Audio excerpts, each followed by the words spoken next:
it's gone. It's gone. Oh, let's hold you back there. No, it's still here! Oh my God, it's still here! It's still here! Get out! Get out! Get out! Oh, Oh my God! Oh God! Oh, it's so inflatable. Oh my God! Oh jeez.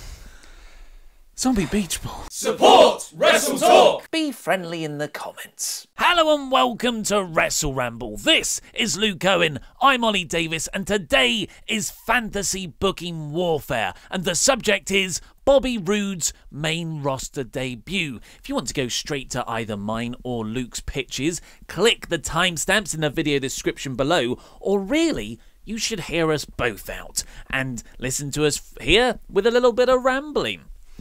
How's your day been? My day's been good. It's been a bit scary though, man, because now that Zombie Beach Ball is in the studio, we have to be very careful about how the doors are locked. Like, it's almost like an airlock function, isn't it? We open one door, we scout out the area, we move into that room, close the door behind us, and then feel our way through the next room. It has been causing quite the bit of havoc around the studio today. Could not get rid of him while I was editing. And it caused my computer to crash several times. Yeah, I don't know how he knows that, because when he writes on, I've seen him reply to a few comments, very rudimentary English, all in capitals. So yeah, I don't know how to get rid of a Zombie Beach Ball. If only Cesaro was going to say around. We need to bring Cesaro, and he's the only person, or just like be WWE and just ban them outright. Yeah, all pool-related paraphernalia. That is what a ridiculous thing to ban. I love that, because what are you going to bring? Water wings? Yeah, it's just, I mean, they're covering their bases, fair play. You don't want a whole inflatable slide bouncing around or a bouncy castle going around the crowd. Yeah. It reminds me, because when we got in trouble at school, our teachers would write in our homework diary the specific reason that we were in trouble for. And I was a pretty good kid, but I was also very cheeky. And I had to show my parents, because your parents then have to sign off that they've seen the feedback. And in a Spanish class, I was told off. Spanish class? How posh are you? We were a language school. Bueno. That was genuinely written down. Oliver was told off today for singing too loud. So I just thought I'd sing all day in that class to annoy the teacher. I was thinking a lot about our beach ball discussion from Wednesday's episodes. And, you and I have talked about this before when we used to do the Flicker and Myth podcast, that we used to have not arguments, but discussions on the podcast. Yeah. And then we would finish the podcast and then go our separate ways. And then on that separate way, you're like, oh, I should have said this. Yes. Oh, I just remembered a point that I should have made, but it's too late Have now. you come up with some points? Well, no, it's not that I've come up with some points. I thought of something today while I was in the shower. I was there. Just thinking about me. Just washing my bod, thinking about you. Sure. And it's a comment that you have made several times, where you're like, the audience is treated like you have to treat the audience like a toddler. It doesn't know what it wants, so it just screams things. And and like a toddler, it just does things for attention. And that's all these people are. They're just looking for attention. They're the same. I nearly swore then. They're the same people that chant, "We are awesome." No, you're not, mate. You're not awesome. You're putting yourself over. We can't do this whole thing again, because you can't have it both ways. You can't say, "Oh yeah, we want them to we want the crowd to cheer certain people. Yeah, we cheer want them certain to people, boo not others." themselves. Well, just that. Yes. Anyway, that's a whole other topic.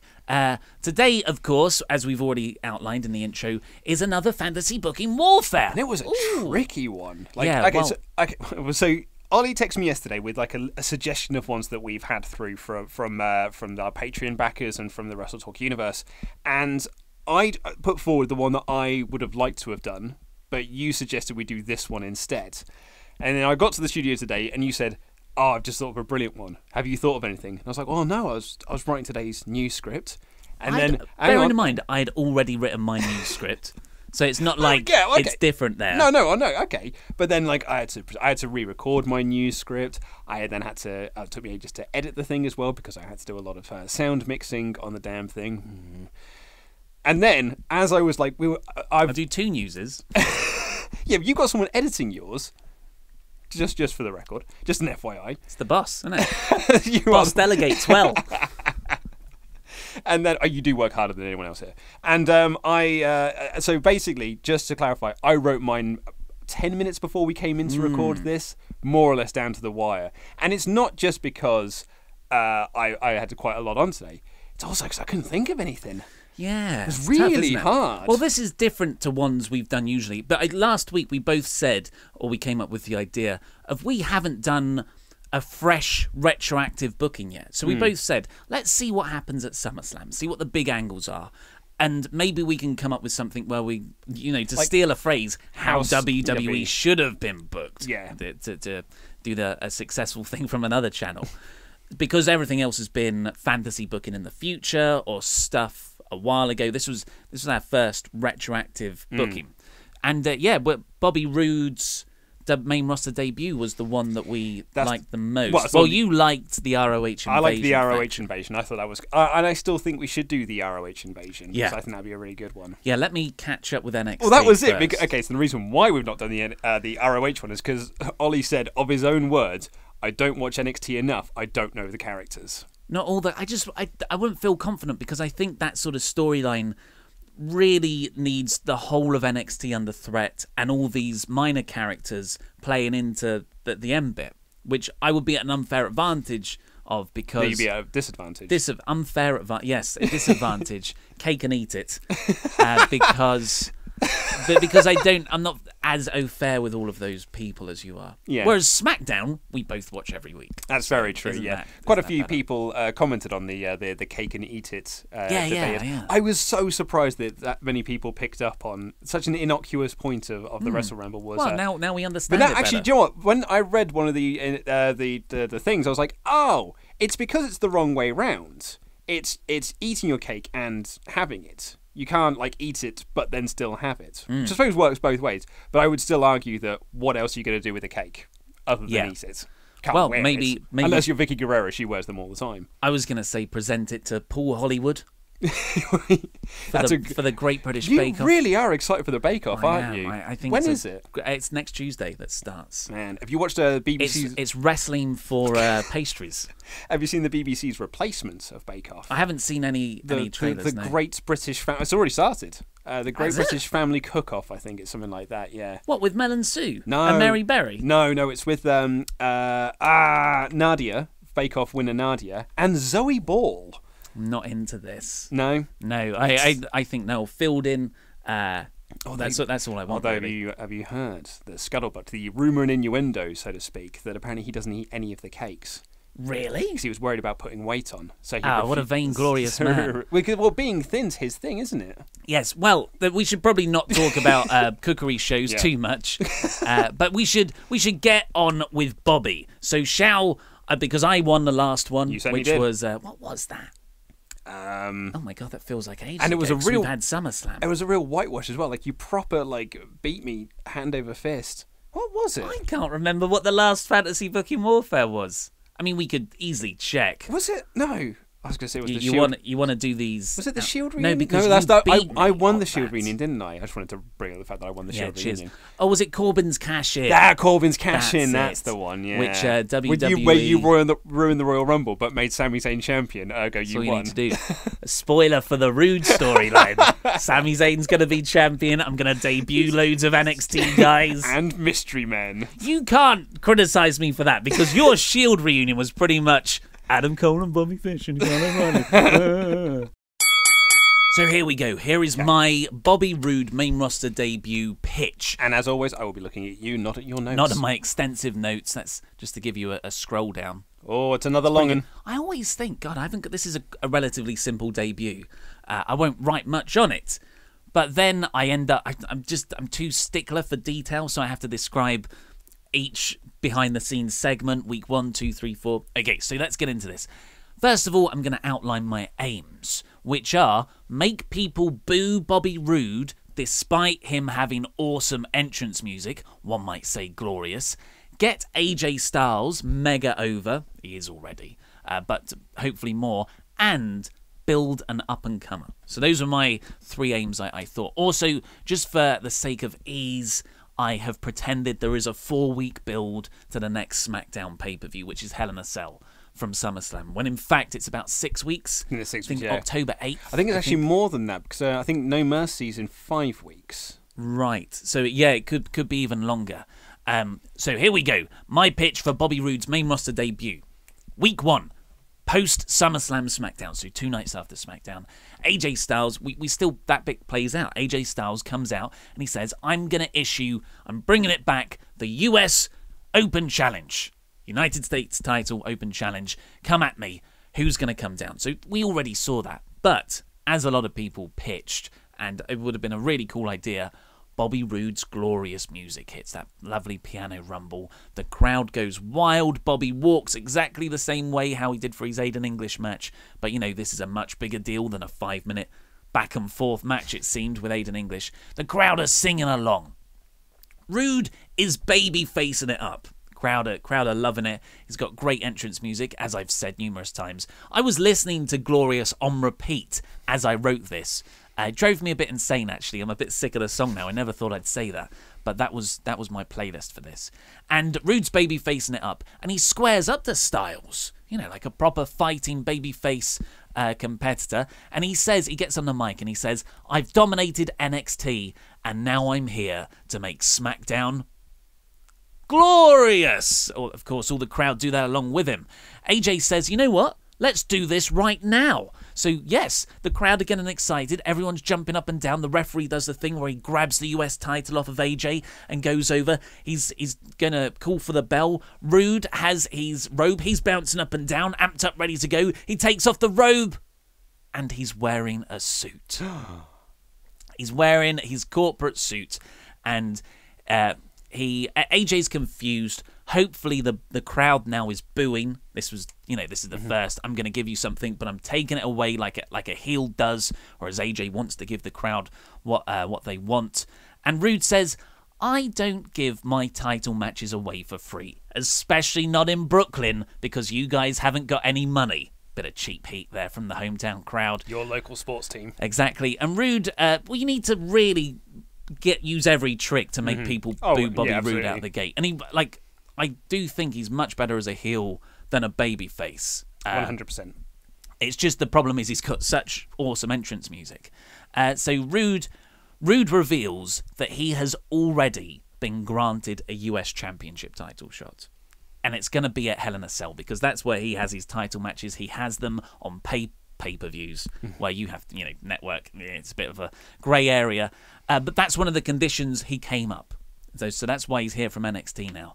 And, he says to AJ, I'm not good with your stupid money-losing open challenge gimmick, giving fans what they want rather than what they pay for. You probably won't even be champion by then. So, Bobby Roode's pointing out, I'm just going to shot the US title, but you've got to face someone every week going up to it with your open challenge. You might not even be the champion by then, so screw you. Styles is like, I'm going to wrestle for New York anyway. Crowd are going, yeah, we're going to get a match. And the challenge still stands to everyone in the back, AJ says. Now, throughout the rest of the night, Roode is seen, no audio or anything, just talking to various mid-carders backstage. And it's implied that he's conspiring to do something to Styles. Now, the whole idea behind Roode here is that he's the money character, he's the corporate guy. And Rusev comes down in the main event to challenge AJ after AJ's like, who's going to challenge me? Rusev Crush, Rusev Machka. He comes down, they go a good 15 minutes, AJ's down, and then Roode walks out, not to his entrance music, just walks out in the suit with a briefcase. And not a Money in the Bank briefcase. I was going to say, not the briefcase. Just a classic leather... That's a contract. That's where you're making a mistake. Yeah. Just a classic business leather briefcase. And Rusev gets Styles in the camel clutch. It goes on for ages. AJ scrambles to the ropes, gets his hand on the ropes. Rusev pulls him back, gets him in the camel clutch again. Styles again gets the ropes, but he's holding on this time. And Roode is just looking at Rusev and nods. And Rusev yanks back as the referees finish the count. Referees like DQ, DQ, call off, boom, boom, boom. And loads of people run down to try and get Rusev off AJ, but he's not letting go. He's just yanking back even further. After a very long time, he lets go and he walks off and gets the briefcase from Roode and walks off to the back. Of course, the implication is there's a lot of money in there. Roode has a lot of money. He can pay people off like that. The commentators play up the strain on AJ's neck, specifically there. In that angle. Week 2, so following week of SmackDown, Bobby Roode comes out, and he's in his glorious robe, and he says, you know what? AJ Styles' open challenge gimmick might actually be pretty good for money. That's a pretty good, a good little gimmick there, but he's sarcastic about it. And then he announces, I'm going to do something similar. I've got the Glorious Invitational. And the effective idea of this is local talent have to last just 60 seconds, and they get $5,000. And the idea behind this is just to get over Roode's moves. The larger audience don't know Roode, how he wrestles, so Roode can just have the spine buster, he can win a few times with that, and the glorious DDT. Gets over his finishing moves for the eventual AJ Styles match, of course. Now, the ring, though, is kitted out like one of those big announcement things, and it's got, you know how WWE announced the cover star of 2K games? Mm-hmm. So he's got that there as well, and it's covered up with a sheet of some sort. And he says, but me being the corporate guy, no, he doesn't say that, but, words to that effect, I got a sponsor. And you're going to be very excited about this sponsor. The sponsor of the Glorious Invitational is, he pulls down the sheet, WWE. It's the WWE are sponsoring one of their own wrestlers. How bizarre. How bizarre. And the idea is WWE has endorsed Bobby Roode. Now the jobber comes down and Roode beats him in seconds with a glorious DDT. There's nothing. Meanwhile, AJ says he's going to be a fighting champion. JBL says, your pride's getting in the way of your head. Oh, it's a terrible impression.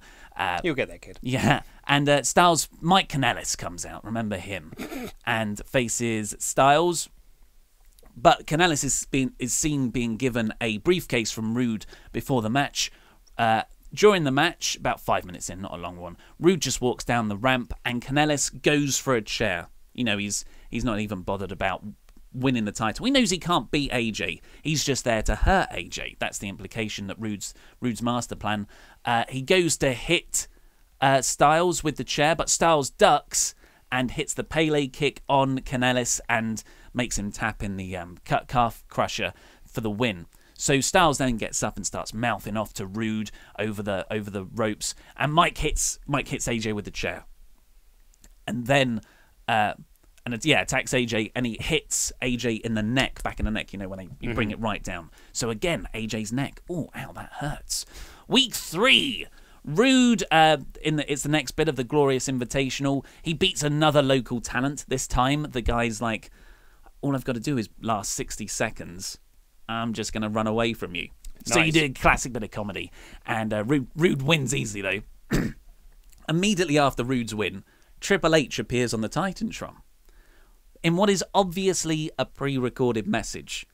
But it's like it's JBL's playing it up like it's live. The heel commentator, Todd Phillips, is like, no, this is obviously pre-recorded. They knew he was going to win. And Triple H is saying things like, you overcame a great match, a great competitor. That's why the WWE's behind you. You're the perfect person to front our brand and Smackdown and be the lead guy going forward. And Bobby Roode's just in the ring going, yes, I know. Even though this is all obviously a staged facade.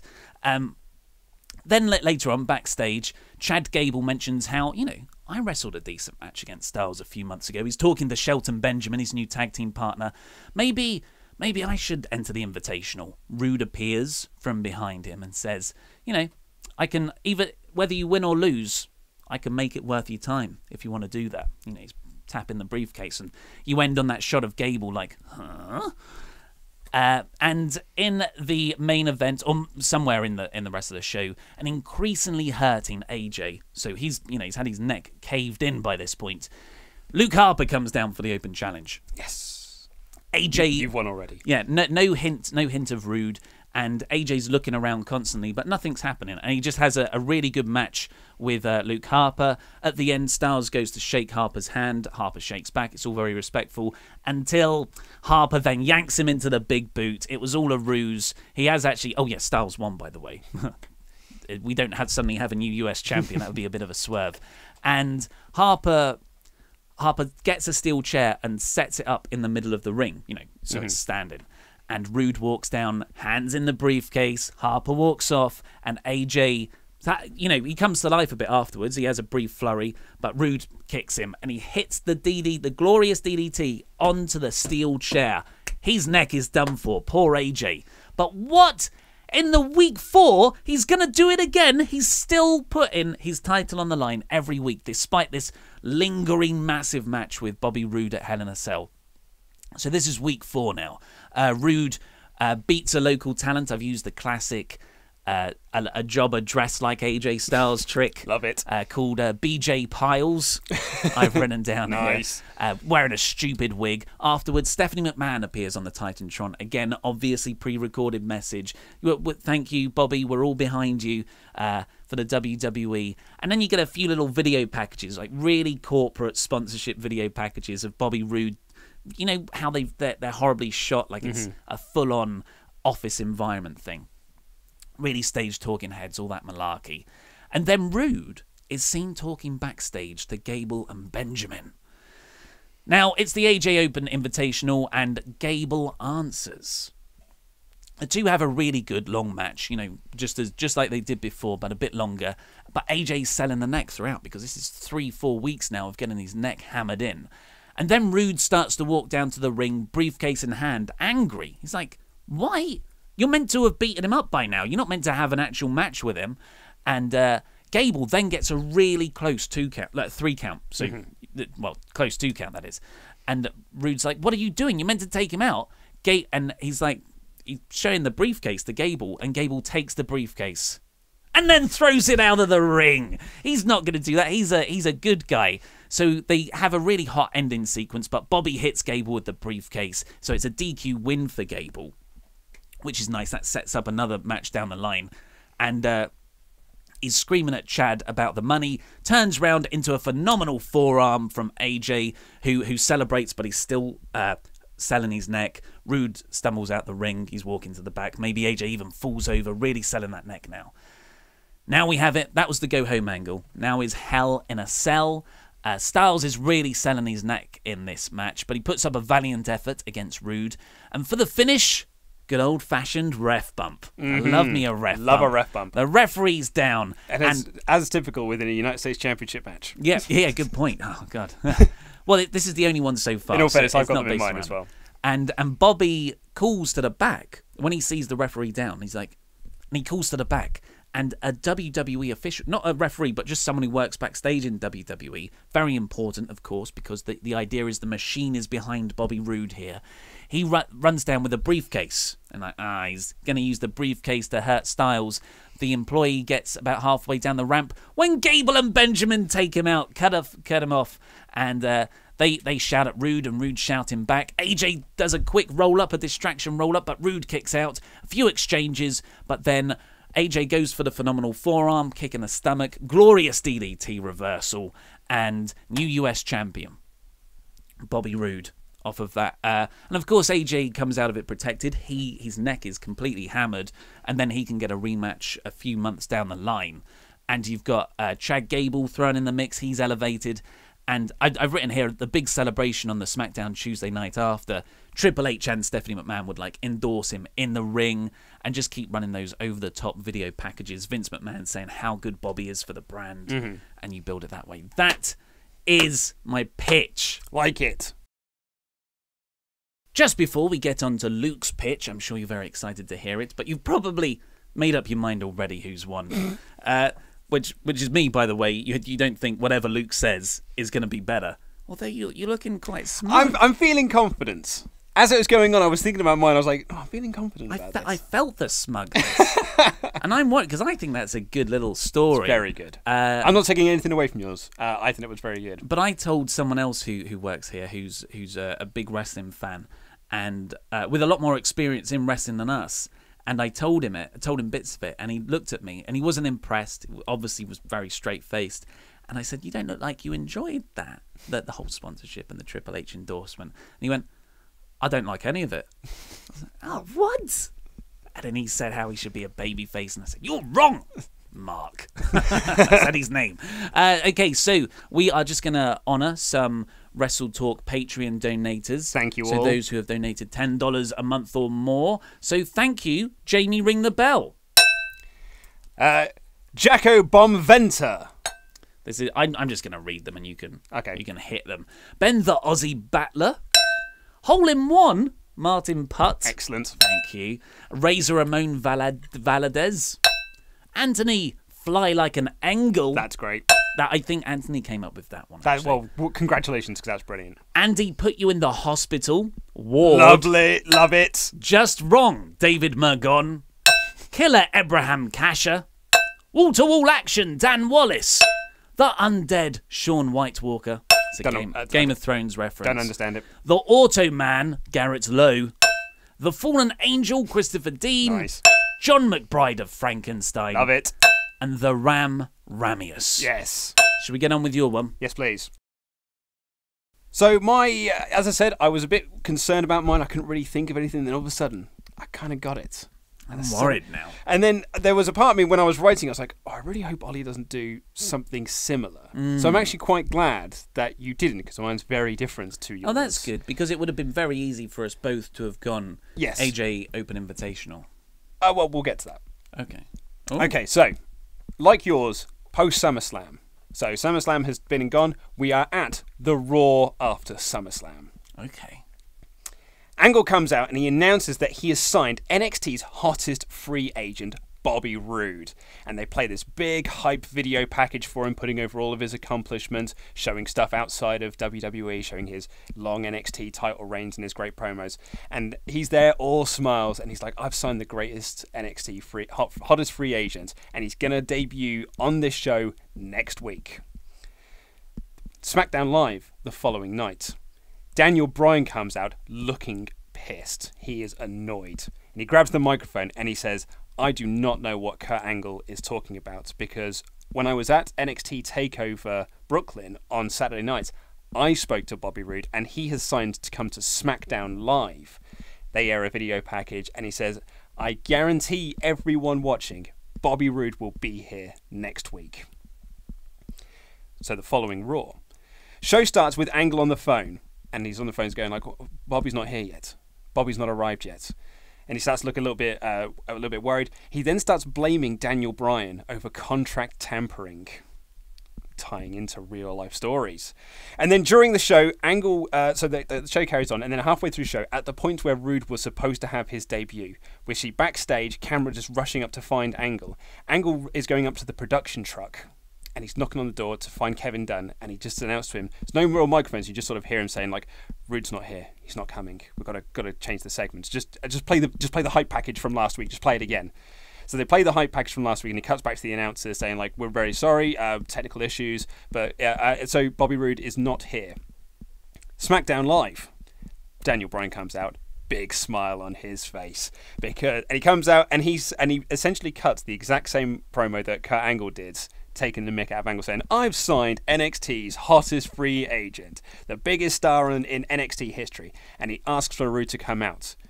But Angle's music hits instead. Angle comes down. The commentators are putting over huge that Kurt Angle is on SmackDown. He hasn't been on SmackDown in over 10 years. So they're putting this over huge. Angle gets in, pissed. I didn't say pissed to fart, then that's a different thing. Absolutely pissed, and says that Daniel Bryan has been tampering with contracts, which Daniel Bryan denies. I've not done anything. As they're arguing, boom, glorious, Bobby Roode comes down. He grabs the microphone and he says, I didn't agree to sign with SmackDown Live. Kurt Angle starts cheering, goes mental. And then he says, I also didn't agree to sign with Raw either. Daniel Bryan's going, yes, yes, yes. He said, I verbally agreed to both of you. And the reason why I did that is because I wanted both brands to show me why I should sign with Raw or SmackDown. He said, so I won't be here so I won't wrestle for anyone tonight, but I will be around next week, and it will be glorious. So, Bryan says, that's fine, you don't have to wrestle tonight. But if you want to, you can sit in the front row and just watch the show, just see how great it is to be on SmackDown Live. Because the main event of tonight's show is AJ Styles' United States Open Challenge. So you definitely want to stick around, because that's always good. Okay, next week on Raw. Roode is shown in the skybox with Angle watching the show. A lot of Kurt Angle just going like, oh, how great was that? And then after matches just coming up and Angle's going like, man, look at the talent we've got here on Monday Night Raw. You could wrestle talent like that and it'll be absolutely brilliant. We'll make so much money together. A couple of heel superstars come out to shake his hand up in the skybox and be like, I'd love to have you on Raw. It's going to be really great to have you around here. Bobby Roode's there, you go, yeah, it's all great. So next week on Smackdown, Bobby Roode comes out to open the show. But he's not here to cut a promo. He's here to provide commentary for the show in place of Byron Saxton. Now, Saxton is annoyed at this. He's furious. He's like, why would he replace me? JBL and Tom Phillips, on the other hand, are just like, shut up. We want Bobby to sign for us. Because basically Daniel Bryan wanted him to give him the best seat in the house, not a skybox, right at ringside, watching from the commentary desk. But he doesn't really say much throughout it. That's really good. Doesn't really say much throughout it, but the commentators just keep putting over how great SmackDown Live is. Like, oh, look at this Chad Gable. He's so brilliant. You have amazing matches with him. And then during AJ's open challenge, he makes reference to Roode. Next week, on Monday Night Raw, Angle's in the skybox again, but this time Roode isn't there. But Angle's just waiting for him. He's like, oh, no, Bobby will be here soon. We're going to watch the show again together. We're going to talk about contracts this week. And then they just keep cutting back up, and Angle's sitting there, still waiting for Roode to arrive throughout the show. And then finally someone comes up to him, a backstage employee, and just says, yeah, Roode's not coming tonight. Angle's like, what? Why? And the messenger says that Roode told him to tell Angle that some challenges are worth accepting. Angle frantically starts dialing his phone. The next night, SmackDown Live, AJ opens the show with his United States Open Challenge. And he announces that we all know who's accepting this challenge, so we may as well just cut everything out. Just Bobby Roode, come on down. Boom. Bobby Roode comes out. The commentators are cheering because they have signed NXT, apart from Byron Saxton, obviously, because he's annoyed that he didn't get to do commentary for one night. I think he's stupid. He was like, hey, I think he's great. He's the greatest NXT champion we've ever had. All this sort of stuff. So, Bobby Roode comes out, takes off the rope. They're just about to have the match. Just before the bell rings, Angle's music hits. And he walks out to the ring with a microphone. And he tells Bobby, don't do this. Don't do this. Don't have this match. If you have this match, then it's official. You still have a chance to come and sign with us on Raw. And if you do, I'm going to cancel my planned No Mercy main event of Braun Strowman versus Brock Lesnar, and I will put you in that match instead. That's how much Kurt Angle wants Bobby Roode on Raw. Bobby thinks about it, and he looks at AJ, and he looks at Angle, but he looks back at AJ and says, no, this match is on. So the match is on. They're having this great back and forth match. But at one point, Bobby Roode is thrown to the outside, because Angle sticks around outside. Kurt Angle comes around and just sort of helps picks him up, and seemingly says something in his ear, and Bobby Roode looks at him, and Angle nods. And then they get back in, they carry on the match. Later in the match, the referee gets knocked down. Kurt Angle grabs the United States Championship and slides it into the ring to Bobby Roode. Bobby picks it up, hits AJ with the belt, throws it to the outside. Kurt Angle picks the referee up and throws him back into the ring. 1, 2, 3. Bobby Roode is your new United States Champion. Which brings us to Raw. Okay, so Raw opens. Angle comes out full of smiles. He shows replays of SmackDown and the title win, puts over SmackDown Live as a show as a great show to watch, but Raw is where the real stars come, because he had a plan all along. And he calls out Raw's latest signing, the United States Champion, Bobby Roode. So Bobby Roode comes out, he's got the belt, he shakes hands with Angles, and the plan was all along was Bobby Roode was going to cheat, and he's going to steal the United States Championship from Raw and start defending it on SmackDown. Started from SmackDown and start defending it on Raw. So on SmackDown the following night, Daniel Bryan addresses the SmackDown Live locker room and says, look, I know what's happened. I know we're down, we were screwed, we don't have our championship anymore, but don't worry. I've got a plan. I'm going to fix this. This will all be sorted. Come to the following Raw. Bobby Roode comes out and he says that I'm not going to do the United States Open Challenge because, and this is sort of a bit like yours, I believe that I should only be defending my championship at pay-per-views. That's where the real money is. And next week, or this coming Sunday, we've got Raw's exclusive pay-per-view No Mercy, and I'm going to defend the United States Championship at that show. So tonight we're going to have a one-night tournament. We're going to crown a new #1 contender. In that contender, Samoa Joe beats Heath in the first round. He goes through to the finals.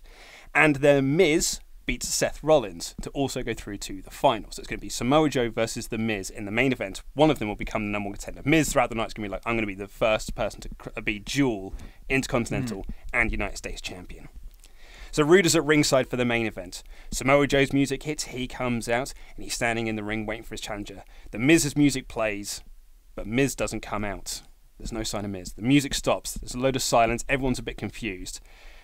AJ Styles' music hits, and AJ Styles comes out instead. And we now have AJ versus Samoa Joe in the main event of Raw to crown a new #1 contender. Roode tries to interfere loads, but in the end, AJ has the match won and Roode pulls out the referee. Daniel Bryan comes out through the crowd and knocks down Roode. And Dex Roode. Joe then locks in the clutch, but there's no referee. AJ, then there's a bit more back and forth. AJ hits the phenomenal forearm. Daniel Bryan rolls the referee in just as Kurt Angle rolled the referee in to screw Smackdown, and AJ wins. It's now going to be Smackdown's AJ Styles versus Raw's Bobby Roode for the United States Championship.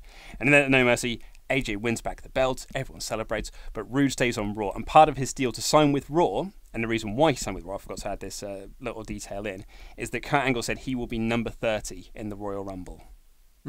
Okay. So you still keep Bobby Roode strong, even though he's lost the United States Championship, but he got the big win, and he was put over like a megastar because everyone wanted Bobby Roode, and he's also going to be number 30 in the Rumble. Well, congratulations! I think we both did pretty well. Very well there. there. My hand's a bit sweaty from holding that iPad. But what do you think? There is a poll now above our heads where you can vote in this. I don't know how podcast people are going to do this. You'll have to go onto YouTube and do that. Do that. Yeah, you have to go onto YouTube and vote in the poll if you're so inclined. You go onto YouTube and do that. Yeah, you do that. You do that on YouTube. Who won? Who booked it better, myself or Luke? But that's all we've got time for in this episode, so click the videos that have just appeared over Luke's face to catch up with the latest episodes of WrestleRamble or the WrestleTalk news. Support WrestleTalk on Patreon. Of course, click subscribe. This has been Luke Owen. I've been Ollie Davis, and that was Rambling.